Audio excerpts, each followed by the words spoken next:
weirdos, I'm Ash. And I'm Elena. And this is Morbid.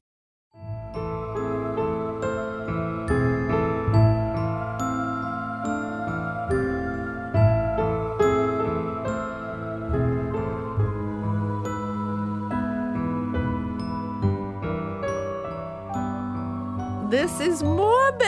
Oh my god, we're in a silly, goofy mood today. We are. It's Monday. It's Monday. Wait, what day is it though? It's Monday. Monday. Yeah, and usually Mondays we're feeling a little like because it's the start of the week, you know, that always sucks for everybody. Yeah. But for today I'm feeling goofy. You are. I feel you are. Don't make me laugh because I know. I'm sick and I will start like Wheezing. mucusing everywhere. I won't do that. I'll Gross. be very serious. Good. This is a wild case though that I'm going to tell you today. Oh. What else is new? It's wild. It's got twisties. It's got turnies. It's got not Sarah Turnies, but we love Sarah Turney. We love Sarah Turney. I'm And you should bummed that listen it to her doesn't. podcast. You should listen to her podcast. Voices for Justice, and also Disappeared is her new podcast. You should go listen to it. Disappeared is a really good Yeah. one. I mean, they're both You know, fantastic. just shout out to Sarah Turney. We love her. Sarah. But there is some twisties and turnies in this one. It's Like a Lifetime it's movie? a whirlwind. It is like this is a movie. Like this entire thing is it's from the 40s. Oh, So, baby. yeah, so swanky. Exactly. Where you know me. I do. I've known you my me. whole life. I'm like anything past 1950, I don't know her. I don't So, know her. this See, I'm is a good one. 1970 and And above. mostly. Yeah, which is good. We But cover actually- we cover all things. I have a couple old ones coming up on the roster. You know, it's spooky season. It feels like old-timey makes sense. Correct. But yeah, this is from the 40s. It's very 40s. It's got some really inept detectives in it. Yeah, which that's very is, 40s. Which is always fun and very 40s of us. And it's in New York. Oh my God. I'm So- working on a New York one right now, too. Look at that. East Coast. What's up? What's up? So again, this is a story about lies, some stalking, Oh. and attempted murder. Oh. And there's tons of twists. Oh, but attempted? So does Attempted. nobody die? Someone dies. Oh, you said that interestingly. I did. You said that with a little twist in your I eye. tried to. All right, I'll let you just go, girl. Go. So- I was literally hoping you would do that. I'm gonna let you go. Yeah. The girls that get it, get it. Yeah, I was gonna say I don't even know if I should explain that You one. shan't. It's all you need to know is VPR. Ick yick. Ick yick. Okay, I just lost my tab. Okay, so we're gonna talk first of all about the person that's there's two people at the center of this story. Okay. There's a woman named Olga and a woman named Pearl. Oh, I love the name Pearl. And they were both put into situations that are unthinkable, to be quite honest. So let's start by talking about Pearl, because we're going to kind of follow her story first, and then we're going to talk about how Olga plays into this. Okay. So in the fall of 1946, 19-year-old recent high school graduate Pearl Lusk left her father's home in Quakertown, Pennsylvania for New York City, The Big Apple.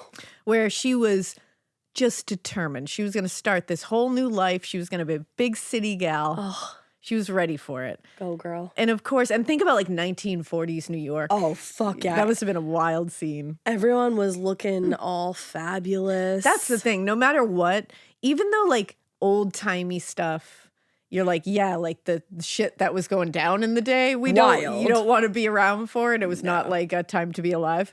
But this fashion, a time to be alive. Like, why don't we dress like that? Yeah, like anymore? men wearing three-piece suits. Mwah. You know, women wearing like these really cool, just like hats and That was the first the thing I thought layers. was hats. I love a layering moment. I feel like it was a And lot of cool layers. There was, and the jackets that women The used to wear. I immediately thought of the jacket. The jacket of it all. Yeah, it and always the hairstyles. Yeah, it gives me. I mean, I reference this all the time, but it gives me. I think of Peaky Blinders and how everyone looks fucking amazing in Peaky Blinders, and I'm like, I want to look like that. I want to go to that. I want to go to there. But yeah, so 1946, she's off to New York City to start a new life. And of course, she didn't really have a ton to her name at this point. She's 19 years old. I was going to say, yeah. She just graduated high school. So she spent the first month or so living with her mother and stepfather in their apartment in Brooklyn. Cool. She was just kind of staying there to get herself on her feet, find a job. And it wasn't long until she did find a job as a sales girl at the Oppenheim Collins department store in Manhattan. Oh, sounds cool. And luckily, this was what gave her the ability to get her own furnished room in a building on the city's Upper West Side. Okay. So now she has a job. She's got some income. She's got a cool place to live. She's feeling like the move was worth it. Like she's on her way. She's like, let's go, big city. She's like, life is just beginning. Let's go. Uh-oh. But now with some cash money flowing in, she's also able to decorate her apartment to her liking, make it like her personality. But she's also able to like kind of upgrade her own look. Yeah. Like, she ended up trading in. She had like a very girlish aesthetic, like young girlish aesthetic at first. She was a high school student after all. Makes sense. But now she's, 19. She's moving into her 20s. She's like, I want to be like a little more mature in my style. She got a new hairdo. She was of course. ready to go. A woman that changes her hair is about to change her life. There you go. I chopped my hair recently. I hope you don't change your life too much. Hopefully it's like just onward and addition upward to my life. Yeah. New book. Yeah, there you go. New book, new hair. New hair, new book. Let's go. Now, also, Pearl's job at the department store gave her a lot of social opportunities because now she's around people her age. She's meeting all these people. And soon she's taking lunches with friends and coworkers. And she's having dinner dates at the cafeteria with men she met working at the store. She's like... it's like Sex in the City. I was just going to say, she is Sex in the City-ing it like, let's go. I wonder who she is. She was thriving. I wonder which one. Thriving. It sounds like she is. And I'm so worried for her because I hate when everything starts off so happy. It's not going to keep that way. She was doing the damn thing. She was on a path that everyone hopes to be on when they move to the big city, to be honest. You had somewhere to stay, to get on your feet. You got on your feet. Things are going well. You're meeting new people. You're going on dates. Everything's great. Yeah. And on Thanksgiving Day that year, she was approached by a stranger while riding the subway on the way to visit her mother for Thanksgiving Day. Ruh-roh. She was a little busy. She's got stuff. Her social calendar is full. It's fucking she's Thanksgiving. Working. She's busy. She's got shit to do. She's on her way to see her mom. So she was not really in the space to like appreciate that somebody was like, hitting on her essentially. Okay. And like good for her. She was like, I'm just not, I don't have time. Well, you don't have to time for appreciate every man or woman that hits on you. No, of course you don't. And that's the thing. She also just was like, you know what? Because here's the thing. She was a little interested. She said the man who introduced himself as Alan LaRue was polite. He was charming. And she said he was among the most handsome men she had ever seen. So it wasn't that she wasn't interested. She just was like, you know what? I got a lot going on. I don't have the bandwidth to like accept this right now. Okay. So she just kind of was like, I got a lot of stuff going anyways. I'm going on a lot of dates. I'm hanging out with a lot of people. I got a life. I'm working. And she was like, you know what? I'm not really desperate to I'm not going to accept a date from a stranger when I don't have to. Oh, that was her feeling about the whole thing. Good for her. She was like, I already got some lined up, but like, whatever. Yeah. So she wouldn't give her address and she wouldn't give her name when she was asked. She was just like, hell no. yeah. So Pearl She said, let's play a long game. Yeah, she said whatever. But she was like, oh, you were good to look at. So thank you for that. Yeah, thanks for the eyes. So she leaves. She has a great time at Thanksgiving, I imagine. And then, because just 1 month later, Pearl's entire confidence and happiness was shaken a little bit because after just 3 happy months working at the department store, she and a ton of other sales girls were laid off when the holiday season ended. So now she has no job, no income, no social opportunities. They're kind of dwindling down because she's not around these people anymore. Mm-hmm. So she's very much in a more vulnerable state at this point. And that's when she ran into Alan LaRue again. Oh, she ran into him. How strange in the big city. She meets him on the subway by happenstance. And then she meets him a month later on the train back from Brooklyn the day after Christmas. Huh. So Oh, and weird that it was like both holidays. Yeah, exactly. Now she's feeling down at this point. She's had a run of bad luck. Like this isn't a good time. Like I said, she's feeling vulnerable. She's feeling like she's desperate to get some income. Mm-hmm. And so she, at this point, she's like, my social calendar is not full anymore. I'm not working. You're still hot. You're still good looking. So she's like, you know what? Sure. She agrees to join him for a drink at a bar in Times Square. Because he approached her again. Yeah, he approached her again. And she was like, I'll go out with you. In Times Square, it's busy. Yeah, lots of people. Now, during their mini date, he was very sympathetic to what she was saying. He listened to everything. And he was like, oh my God, that sucks. Like, I know how that feels. And later, she told the assistant district attorney, he seemed interested in me like any other man at first. But the more I talked, the more I felt like he had some different kind of interest in me. Huh. So it turned out that Pearl, her intuition was right on. Listen to your gut, baby. Alan did think she was beautiful. He did like her, find her charming. But he also had something else in mind for her. Because after they talked some more, he said, you know what? It's kind of like, it's serendipitous that we would run into each other now again. Because he said, you're down on your luck. You're looking for income. And he's like, as it turns out, I have a job that needs to be done and it's yours if you want it. Mm. And she was like, wow, this is very fortuitous. You don't even know my fucking credentials, buddy. That's right. But, they've talked on this date. So he's like, you seem chill. I'm going to take a chance on you. Wow. So he explained to her, he said, I'm a private detective and I work for an insurance company. And this insurance company specializes in insuring jewelry. Okay. Which is it seems pretty valid of something to, this isn't too far-fetched at this point. And he said his job was the guy, basically they relied on him to investigate and find any stolen jewelry. And he's like, so when somebody steals jewelry, I have to do the whole investigation. I have to find a way to get it back so the insurance company doesn't lose out. That checks. So according to Alan, he said that there's this young woman named Olga. Here we go. She worked as a secretary for the Croydon Hat Company, and she had stolen some jewelry from a client of their insurance company. And he had reason to believe that Olga still had the jewelry and was holding it, like carrying it on her person, like was wearing the jewelry. Sure. Now, here's the rub, though. Olga had figured out who Alan was and that he was following her, so she would immediately recognize him if she saw him again, and she would just take off with the loot. So he said, the other issue here is I can't go right to the police with this because I haven't technically proven her guilt. This is what I'm supposed to do, is investigate this stuff. And he's like, so I can't go to the police yet with this. I have to prove the guilt first. So this is why he needed a random, very unassuming person like Pearl who could go close enough to Olga to obtain irrefutable evidence of her sticky finger guilt. Ugh. Now, as a lover of detective stories and dime store novels at the time, Pearl thought this sounded great. She's like in her Harriet. She gets to be, she's like, I get to be part of an investigation, like a detective thing, a private eye. Exciting. This is exciting. This is what I moved to New York City for. Right. This kind of fun stuff. And it's not something where it's they're investigating this heavy case. Yeah, it's of just craziness. It's a jewelry thief. It literally sounds like a detective story or a dime store novel. Yeah, like a cop it literally drama. Does. Also, Detective LaRue, LOL. There you go. So she, not to mention, this was also going to help with her loss of income at this point. Right. He was like, I'll pay you. Absolutely. You'll be on the payroll. Okay. So she was like, hell yeah, I will absolutely help with this. So he was like, this is great. You're going to be great. She's not going to suspect a thing. He's like, you're a woman. She's not going to be scared of a woman or feel like you're following her for some nefarious reason. Sure. So the next morning, Pearl met Alan outside a building on West 39th Street. And it was there that he explained, okay, this is the first phase of the plan.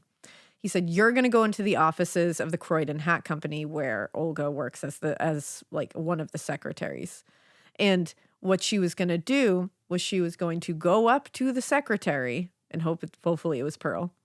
Or Olga. Or excuse me, Olga, thank you. Yep. And ask to speak with another secretary who goes by the name of Sadie White. Okay. And he said, there actually isn't anyone working there named Sadie White. But you're going to go up there and you're going to get a good look at Olga because you're going to talk to her. You're going to be right there in front of her face. And he said, while you're talking to the receptionist, you'll get that chance because that's going to be Olga. Right. So he said, I need you to know her when you see her. You need to be very clear of what she looks like. So he gave Pearl a photo of Olga and he said, make sure you find her, that secretary. And he's like, go study her. Make sure you're able to recognize her. And he was adamant that she recognized her, even in a crowd, like in a subway crowd. Like, I want you to be able to point her out because I don't want you to be obvious about you trying to see if she has the jewelry. So Pearl did it. She went in, she talked to Olga, and she returned back to Alan. And she said, oh, I've memorized her. Like, I memorized her face. I know her clothing. I could pick her out. And Alan told Pearl to take the rest of the morning off and then to meet him at his apartment on East 17th Street later that afternoon, and they would go into phase 2 of the plan. Okay. And he's like, take this time, keep looking at that photo, get to know her. This is so bizarre. I have no idea where we're headed. That's the thing. Like, you cannot have any idea where this is headed. You really can't. No. Now, Pearl just kind of spent the time, like, she looked at the photo. She knew who it was. Like, she was like, I was standing right in front of her. I don't need to look at this. It's Olga. So she went to see a movie, and she talked on the phone with some friends before meeting Alan at his apartment at around 3:30 p.m. When she went in the apartment, he was holding what he said was an X-ray camera. And this was the key to catching Olga and retrieving those jewels. Okay. According to Pearl, the camera looked like just an ordinary shoebox wrapped in brown paper like you would carry out of a department store. But she said on one end there was a hole in what looked like a camera aperture. And on the other end, there was a short piece of wire loop that hung out of the bottom of the box. Okay. So you would like pull that, it would take the photo. Remember, we're in the 40s. Of so course. It's not like, and so this what didn't seem like totally out of the ordinary here. And he explained to her, all you do is point this at her and pull the wire. And he said the X-ray photo would capture if she was wearing the jewelry hidden somewhere. Okay. And he was very serious when saying, he said, this is what we need in order to go to the police and say, look, she has the jewelry. Sure. And he was very serious saying, but don't snap the picture where she can see you do it. Take it when she gets off the train in Brooklyn. That's where she lives. You want to be right behind her when you follow her out of the train so you can take it at close range. You want to be only 2 or 3 feet away from her when you snap the photo. Okay. And she was like, all right. Now, Pearl left Alan's apartment. She went back to the Croydon Hat Company building and she waited for Olga to come out. Mm-hmm. She finally saw Olga come out of the building after work and begin her commute home. So Olga came out a little after 5 and she made her way towards the Times Square station and caught a train to Brooklyn. Pearl followed her onto the train, not too close, but she did sit across from Olga on the train. Okay. And again, she looks like she's just holding a package. Right. Like it doesn't look like a camera. Brown paper. Pearl then aimed the camera at Olga and pulled the wire. And she was like, I think I got a good photo. Like, that's it. So she got off the train. She went to the bar in Times Square where she met Alan again.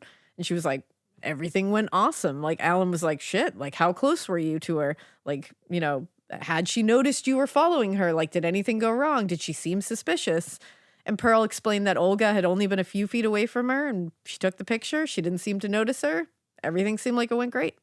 So Alan was like, that's amazing. I'm going to get the picture developed tonight and I'll meet you tomorrow morning and I'll let you know how it turned out. Yeah. Now, when they met the following day, he was like, bad news. The picture wasn't good. Why did I suspect that? So he told Pearl that he believed it was the camera to blame. He was like, it's not you. You did great. Like, good job. But he was like, you know what? I'm going to get us a better one. Like, that was kind of like not great anyways. Like, I'm going to make sure we get a better one. Like, give me a few days and I'll be able to get a better one. Okay. So she's like, all right. So a few days later, on December 31st, 1946. New Year's Eve. They love holidays. They really do. You're right. Pearl called Alan at his apartment and he said he was able to get a new X-ray camera. And he said, meet me at the laundromat near Union Square, which she did a little after 8 a.m. Mm-hmm. Now, Pearl said when he handed this camera to her, it was it was different. It was bigger, it was heavier, and it wasn't wrapped in brown paper now. It was wrapped in Christmas paper. Okay. To make it look like a Christmas present. Yeah. Inconspicuous. Yeah. And Alan explained Pearl was to take the camera, go to the train station in Brooklyn, follow Olga from there. Once they were on the train, get close to Olga, not too close, take that picture just like you did before. Same old thing. Keep the same chill way you did it. And he added, remember to aim it low at her waist. Okay. And she was like, why? And he was like, I think that's where she's probably carrying the jewels pinned inside her dress at her waist. That's what we've gotten information that's what she does. Why would anyone keep jewels pinned to their waist? I'm not like real that? Sure. But Pearl did exactly what Alan told her to do. She caught the seat opposite Olga on the train. And they began deboarding the train. She decided to wait until they were getting off the train because he had told her to do that initially, and she didn't do it the first time. Oh, okay. So they began getting off the train, and Pearl was standing a few feet behind Olga, and she aimed the camera at Olga's lower body, pulled the wire to take the picture, and she said the camera jerked in her hands and made a loud explosion happen. Oh? This caused immediate confusion and panic and chaos everywhere. Yeah. And when Pearl looked up, because she was just stunned at, like, what the fuck just happened? Like, she's like, did this camera just blow up? What the hell happened? Pearl looked up. Olga was laying on her back on the platform, holding her leg, and her leg looked as though it was nearly blown off. Oh, my God. Just shattered, completely ruined. Seconds later, a security guard rushed over to Pearl because Pearl was splattered in Olga's blood and holding that box. Uh-huh. And the security guard was like, what the fuck? Yeah. And they were and I guess Pearl answered, I just took a woman's picture and somebody shot her. And Pearl told the security guard before she was grabbed by police, she was like, I just took her picture. She was like, I don't, who shot her? Like, she had no idea, like, what happened? What the fuck? So police officers took her. They ripped open the parcel that she was holding. That's not a camera, and baby. inside was a sawed-off shotgun, 12-gauge shotgun, mounted between two cream cheese boxes. What? Yes. And if you look it up, it is the most wild picture when you see what it actually looked like. Let me see. Like, oh my God. I'll just look up Pearl Lusk, guys. Like, and we'll post some of these photos so you can see. But the actual photo of the sawed-off 12-gauge shotgun. What the fuck? I'm at a loss. No, like, truly at a loss. I'm at a true loss for, like, that must have been a heavy package. So this motherfucker, like, just made, like, and the cream cheese this? boxes are wooden, by the way. They're not like Philadelphia cream cheese boxes. Immediately what I pictured. You are not alone. I am here with you because I also thought of the Philadelphia cream cheese cardboard boxes. I was like, wow, why would they be between that? But that must have been really heavy. And she said that it was heavier than She said it was much heavier and much bigger. So I wonder what he had done in that first box. Yeah, I know. Like, because it was smaller. She said it was like a shoebox. I'm like, did you just put a handgun in there and it just didn't work? Or was he just trying to, like, was there nothing in there? Like, really? Yeah, I don't know. And he was just trying to see if, like, she followed protocol? That's what I wondered initially is he testing like a her test? to see if there was actually, but then I'm like, I don't know. But it makes sense, though, like, that he was testing her because when she came back to meet him, he was like, how'd it go? Did she suspect you? Did you get close to her? He had a lot of questions. Like, he wanted to see, like, did you do it right? Can I trust you to actually do it this time? Like, that kind of thing. I could see that being the case. We will never know. My God.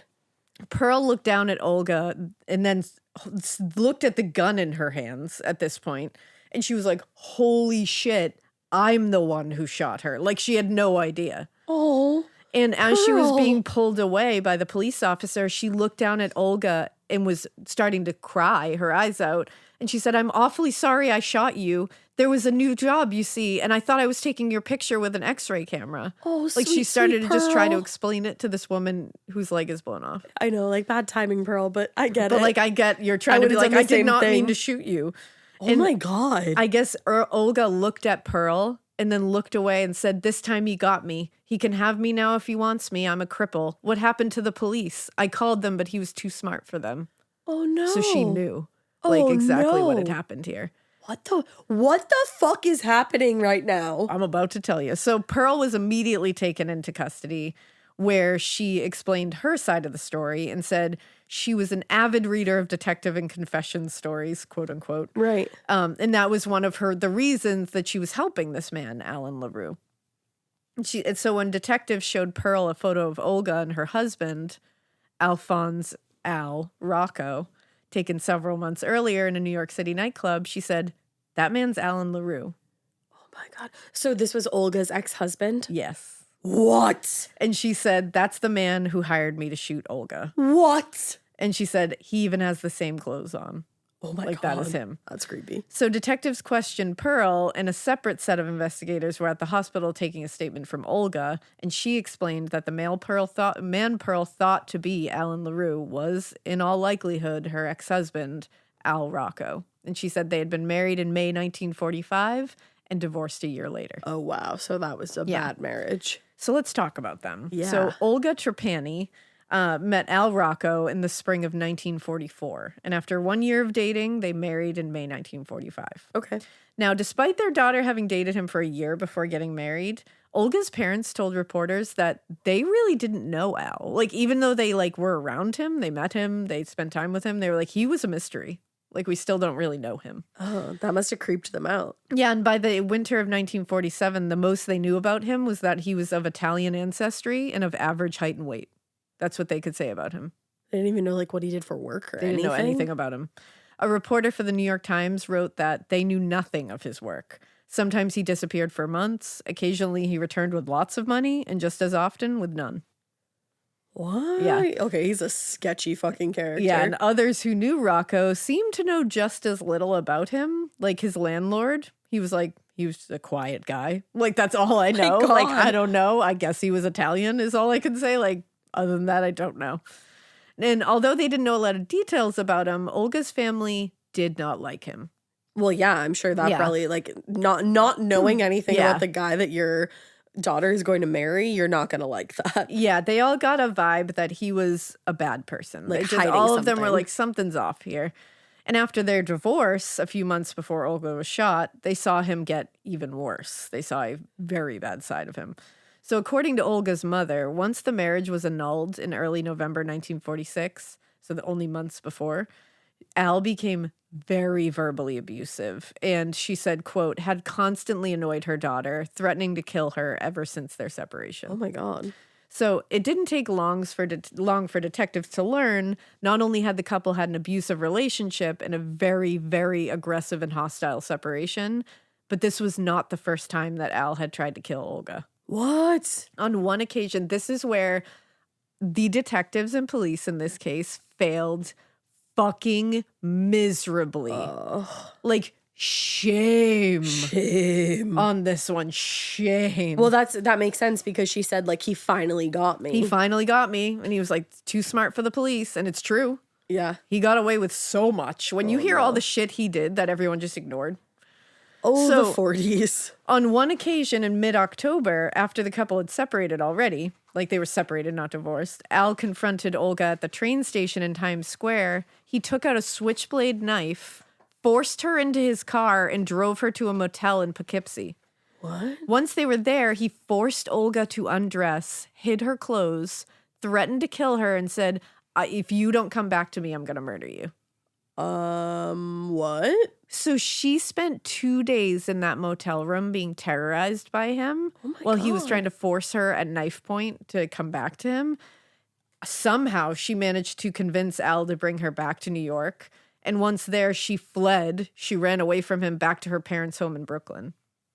And a few weeks later, on November 1st, just before the couple's marriage was annulled, Al then shot at Olga through an open window in her mother's kitchen. Jesus Christ. 2 of the bullets struck her in the right thigh and left her with a .45 caliber slug in her thigh and a permanent limp. Oh my God. Now, you would think after those 2 incidences of Attempted kidnapping, murder. assault, and attempted murder, Yeah, just those few things. maybe he should be arrested or talked to, perhaps. Scolded. They were both reported to the police, both those incidents, and Olga made thorough statements. But from the looks of things, nothing was done to follow up or arrest Rocco.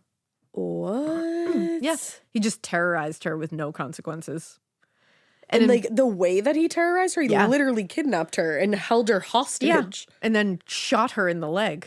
And they're like, yeah. And actually, a few weeks later, Olga went back to work and she got a threatening call from Al immediately. No, poor Olga. She told detectives he said he was watching me. He knew everything. He knew when I went to work, and that he did not aim right the first time, but that when he would aim again, he would kill me. So he literally was like, I didn't aim for your leg. I just aimed wrong. I meant to kill you. Oh my God. So Olga reported it to the police, who told her, don't worry. Don't worry. Don't worry about it. I have a permanent limp and a slug in my leg. Yeah, fuck right off with that. Now, in this case, it's unclear whether they followed up on anything, but I couldn't find anything to say that they did or didn't. Sounds like they did not. In the days that followed that threatening phone call, don't worry, Olga received daily threatening calls from Al Rocco and regularly saw him in the crowd at the train station and on city streets following her. Oh my God. And each time, every day, she reported the incident to detectives at the 66th precinct. And they didn't do shit all about it? Nothing. One day, just after Christmas, she was going, this is the saddest one, I think. Oh. She was entering the Times Square station and she saw Al following her very closely behind her. Terrified. So she panicked and she paid for her train fare. And then she went up to the subway guard on the stairway leading to the platform. And she said, I'm being followed by my ex-husband. He's very dangerous. He's threatening me. I'm very scared. Can I just stand with you until he's gone? And the guard said, no, you can't. What? He said she could not stay there because of the people that were going down the steps at that time. So he was like, tough. What a fucking tough asshole. luck lady. Like she's and can you imagine the panic in her voice when she's saying this? This piece of shit subway guard was like, no. Stand with me? No, you can't stand with me. Oh my God. Like, good luck out there, I guess. Poor Olga. Now, the last time that Olga had heard from Al was 3 days before the shooting on the train. So 3 days before he shot her, when he came to her family's home to confront her. And the family members were like, what the fuck? And they heard him shout, I'll kill you and kill myself. Jesus. And Olga reported the incident to the police like she had all the fucking others of them. And on the evening of December 30th, detectives did come to her house to finally take a statement. And Olga told the detectives that after everything she'd been through with Al over the past few months, she was afraid. She was like, he's going to kill me. Like, it's very clear. He's trying to kill me. She said, they told me that I should not be frightened and that they were going to protect me and that they would guard me when I went to work. So it's like, okay. He's already shot her and she shouldn't be frightened? Well, and it's like, okay, like, cool. They're saying they're going to protect you and, like, escort you to work and shit. Like, clearly they didn't. And she gave this statement from their hospital bed after being shot. When she left for work the next morning on the 31st, she said there was no detectives anywhere. And the only escort she had to the train station was her sister. So bravo, detectives. Bravo. Oh, these people are fucked. And you know they're not making any like written reports of this because at this point, this guy would have had a stack like 3 inches thick. Yeah. They're just the amount that they did is zilch. 0. Goose egg. 0. Now, when Olga and her sister got to the platform at the station in Brooklyn, she said she noticed the woman carrying what appeared to be a medium-sized Christmas present. Because I wonder if she saw her before. She might have. And she said she was carrying a box, a rather large box, and it was wrapped. And it had something that protruded at one end of the box.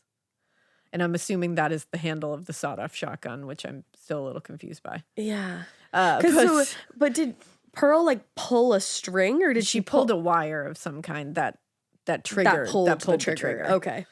But I'm wondering how the part of like, because it was a sawed-off shotgun, so it was shorter. But I'm like, that handle, like, not the barrel, but the handle of the shotgun that's like on the other side, was that wrapped too? Because you can't, it's hard to tell in the picture. It looks like it might have been, but it's hard because it's all unwrapped and like disassembled, you know? Yeah. Now, despite the bizarre details of what Pearl was saying happened that day, like, you know, that does sound insane. Like, that sounds wild.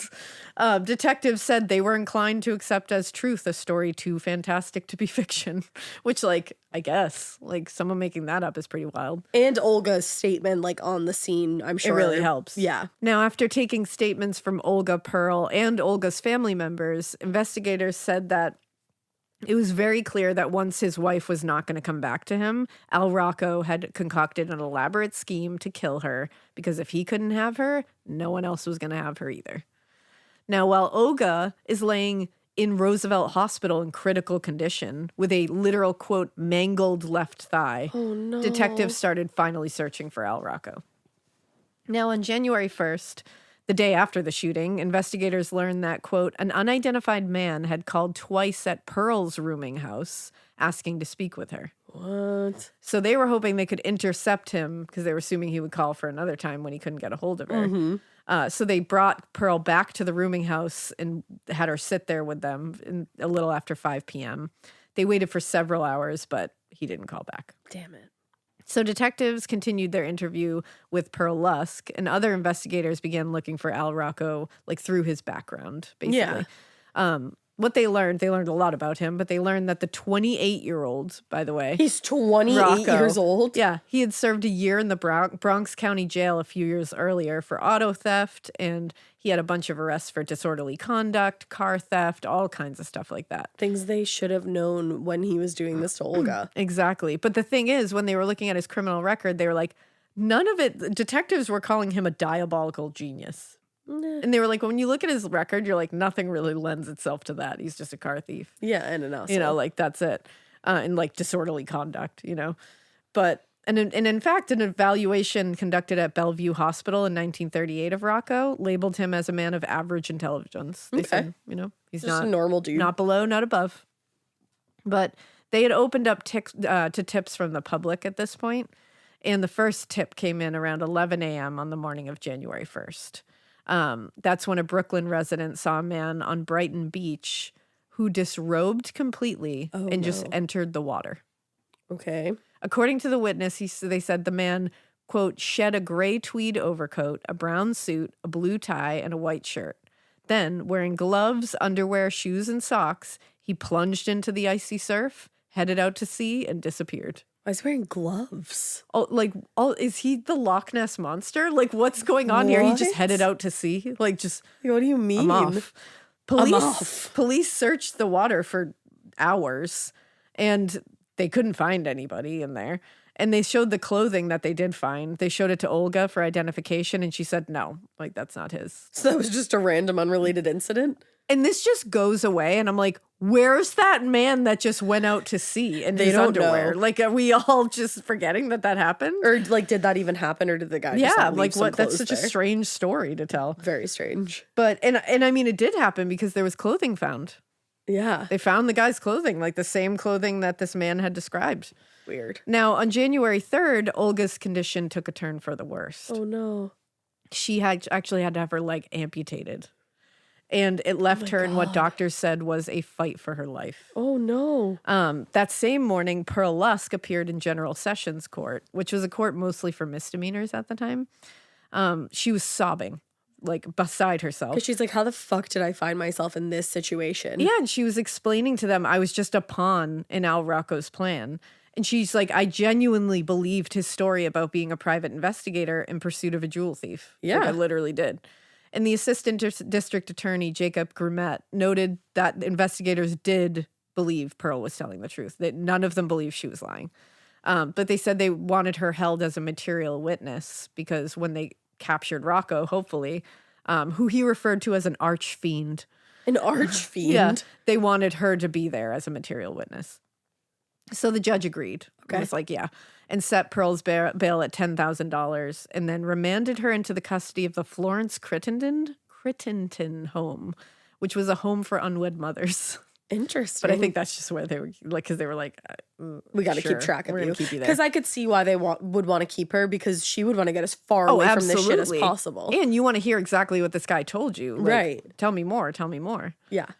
Did you get very far? Like, what happened here? And so detectives finally figured out what their job title was at this point, and they started working to find Al Rocco. So imagine that. Good job. Fantastic. Because now he actually almost killed Olga. Now's the time to do their job, I think. Yeah, once somebody is almost dead. Yeah, they questioned several people, and they all said, like, acquaintances, people they thought might have seen him, and they all said they had not seen or heard from Al Rocco in weeks. I bet. Now, the big break came on January 6th when a neighbor, and this story is a little hard to follow. Okay. So I'll do my best. Al is a little hard to follow, I guess. Truly. So a neighbor of Al Rocco's first cousin. So his cousin's neighbor. Yes. Reported his car had been stolen by a man who introduced himself as Alan Lamonte. Okay. According to the neighbor, Dominic Rizzo, The man introduced himself as a friend of Mrs. Rizzo's brother, James Capozzoli, I think it is. Capozzoli. So he's saying he knows this guy Dominic's wife's brother. Got it. And her sister's cousin's best friend's brother twice removed. Exactly. Now, Alan Lamonte explained he had recently come into possession of a large number of tools with instructions to give them to James Capozzoli. Okay. But the tools were in Cairo, which is a small town in the Catskills. I know, I thought Egypt as well. I was like, he's going all the way to Egypt now? I also thought that. Right? Your face, I was like, you thought the same thing I did. I sure did. I was like, this motherfucker's borrowing your car to go to Egypt? This is just a small town in the Catskills. So, and he said his car had broken down, so he had no way of getting there. So I need your help. So Mrs. Rizzo, Dominic's wife, called her brother, James, who said, quote, he'd be delighted to have the tools, although he did not remember Lamonte. He was like, sounds awesome. I don't know this guy, but like, I'll take the tools. Oh my God. And despite her brother having no memory of the man claiming to be the car. Alan Lamonte, the Rizzos, Dominic and his wife, invited him to dinner. And then the next morning, they drove him out to Cairo. So they all got there a little after 12:30 p.m. and they stopped for lunch at a local diner. And Alan Lamonte finished first, so he told the couple the tools were just a few blocks away, and he's like, why don't you finish your coffee, and I'll just take the car to go get the tools. Come on. And they were like, absolutely. Wow. Alan Lamonte, go Imagine right ahead. being that. Yeah, just take my vehicle. Imagine being that pure. Take my whole ass vehicle. Yeah, just go right ahead. When 2 hours passed and there was still no sign of Alan Lamonte. They waited two or fucking their car, hours? Dominic Rizzo called the state police and reported the car stolen. I can't believe it took them 2 hours. And this is when they figured out that the driver was not Alan Lamonte. It was, in fact, Al Rocco. Whoa. And it was because Mrs. Rizzo identified him from his mugshot. Now, wow. A short time later, state police picked up Rocco's trail as he passed through Prattsville, and they began to chase him, leading in the direction of a town called Oneonta. Yes, correct. I did it right. Now, more than 50 state troopers and 2 New York City detectives were pursuing Rocco that evening. And eventually they ran him into the woods near Gilboa. Okay. It was there that he abandoned Rizzo's car along the side of the road. And they also found out that earlier that evening, he had actually forced his way into a home of Mr. and Mrs. Leroy Lewis. And he held the couple at gunpoint. Jesus. And demanded they feed him. And they told him, and apparently he told them he planned to, quote, remain there indefinitely. Oh, sure. Which is not something you want to hear from someone holding you at gunpoint. You want to be like, no, I'd like you to leave as quickly as possible. Yeah, like leave yesterday. Thank you. And he told the couple, I've got to stay. I was framed. I'd be like, you've got to go. Now, despite saying he was going to stay there indefinitely and that he had to stay, after just a few hours, he just changed his mind and fled into the woods. And they were like, good.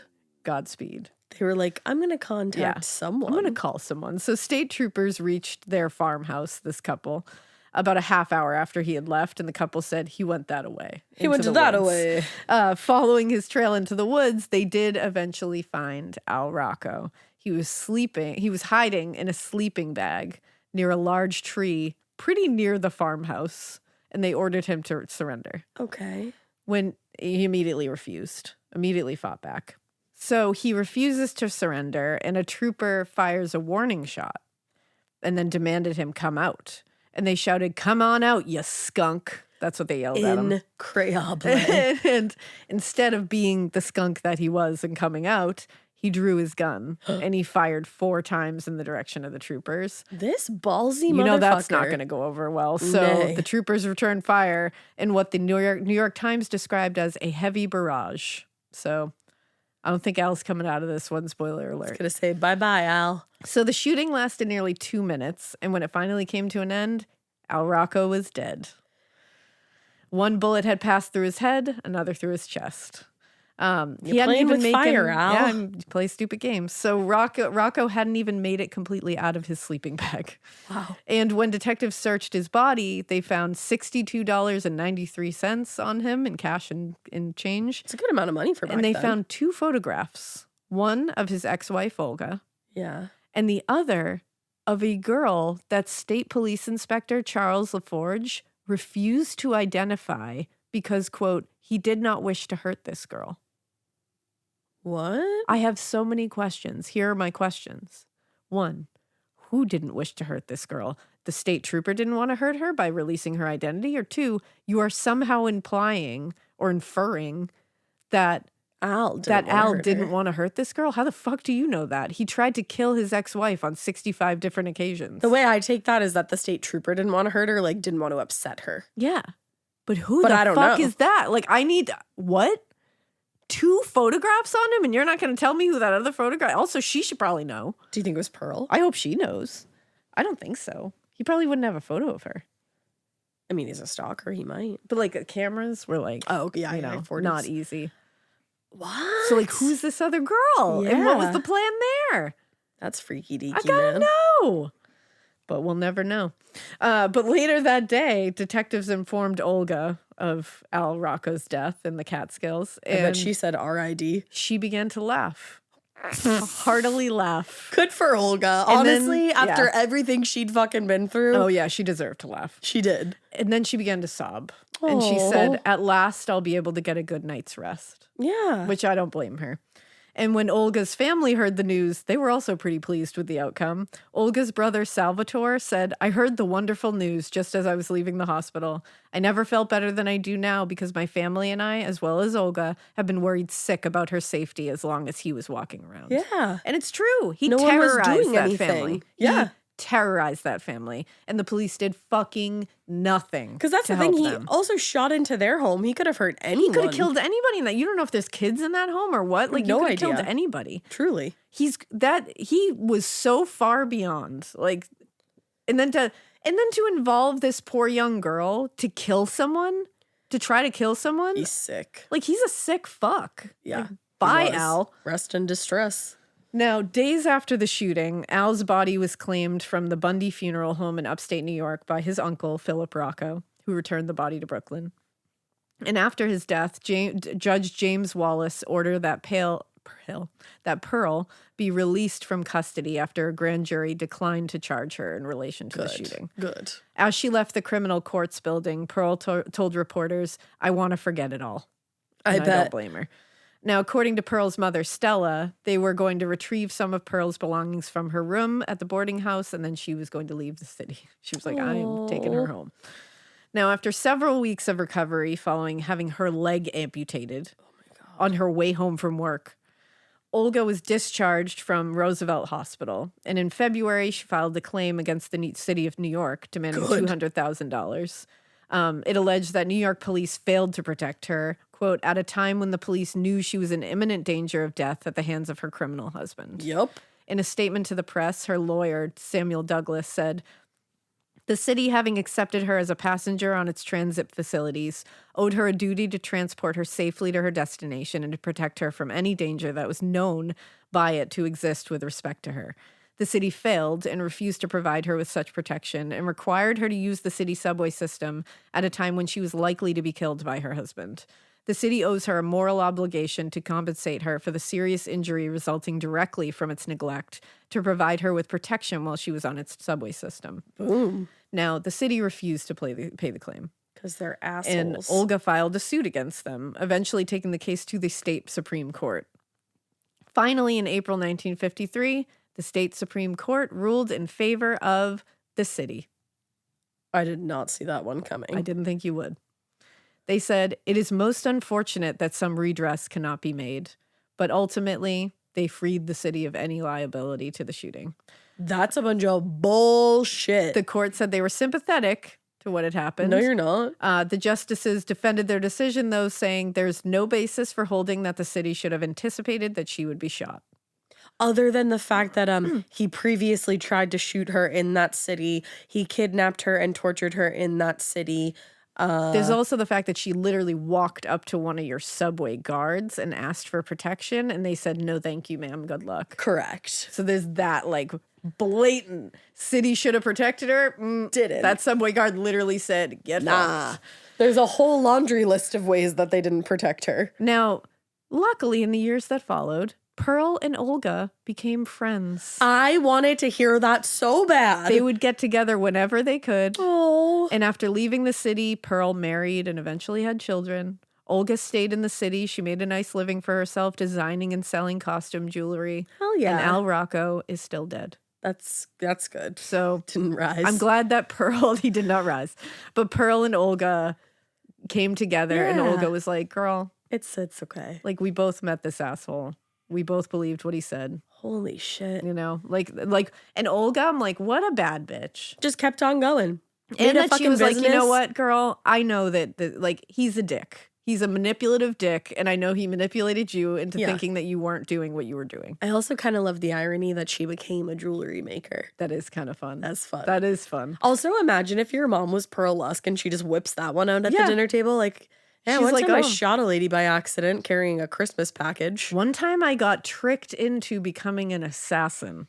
You want to hear that one, kids? You want to hear that story? I'd be like, yeah, I do. She's like, you ever Grandma heard of Pearl? 2 truths and a lie? Like, hell yeah, I do. Damn. It's a wild, wild tale. That's a doozy. I'm so glad. Twists and turns. I'm so glad Olga didn't die. Like, it's horrible that she had to have her leg amputated. Like, to have that taken away from you is awful. But can you imagine, one, she died would be tragic in and of itself. Yeah. And then Pearl has to live with that for the rest of her life. Like, I'm so glad that didn't happen. Exactly. And Dave had noted when he was looking up stuff about this that he found this photo of when Pearl was initially taken into custody, like right after the incident. Yeah. There's this like kind of famous photo of her and the detective, and they're like smiling at the camera, and it looks almost like a wedding photo. It's like the strangest thing. Do you have it? I don't have it up right now, but I will post it because it's just like a strange, my God, very strange photo. Very strange situation. What a time to be alive. Truly. It's this story, I cannot fathom it. No, I never expected any of the things that came from this story. And it's so sad because Olga's like this beautiful gal. Yeah. She had her whole life ahead of her, and she still did. But it's like now she's got to deal with the aftermath of this because of some asshole. Seriously. That she met and dated for a year. And because New York City did literally nothing to help her. Nothing. Wow. Absolutely nothing. Holy shit. There's also a really great photo of Olga being brought out of the hospital. Is she cheesing? And she's cheesing for the camera. Her hair is done. Her makeup is done. She looks like a 40s goddess. Like it's a great one. And she's got like flowers on her lap. It's just a cool picture. There's also one of her later where she's like all dolled up and she's got like fancy like shoes and stuff on. She looks great. Oh yeah, she's a bad bitch. Holy Olga forever. I'm looking at this Pearl Lusk. Oh my God. Why is she cheesing? Right? It's just she looks like she's in fucking shock though. Yeah, I think she just had no fucking clue. Wow. Yeah, it's literally like, there's the photo. We'll post one of these because it's just, I don't even know how to just, like, they're both literally in the back of the car, the detective and Pearl, and they're both just looking at the camera like they just got married. Like, if you told me this is a right after they got married photo, I'd be like, yes, what an adorable couple. Wow. They look so happy together. Wow. I've never heard a story quite like this. It's a really wild one. That's wild for sure. Truly wild. Oh my gosh, Olga is a fucking queen. She really is. Look at that hair. She truly is. Wow, she's gorgeous. A queen. Even the guy that's wheeling her out is just like, yeah. Everyone's happy, you know? Everyone's just happy to be here. Unreal. But that is the truly wild story of the attempted murder of Olga Rocco. It sure was. Yeah. So we hope that you keep listening. And we hope you keep it weird. But not so weird that you carry anything for anyone, especially if it's a Christmas package. Just say no. Never carry anything for anyone. Don't. That has always been my stance. It remains my stance. Just don't do it. Especially like if some guy named Alan LaRue asks you to do it, don't do it.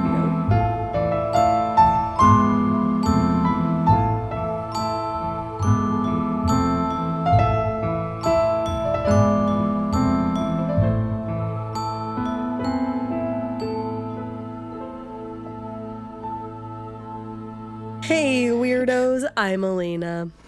Oh my God, what? I was like...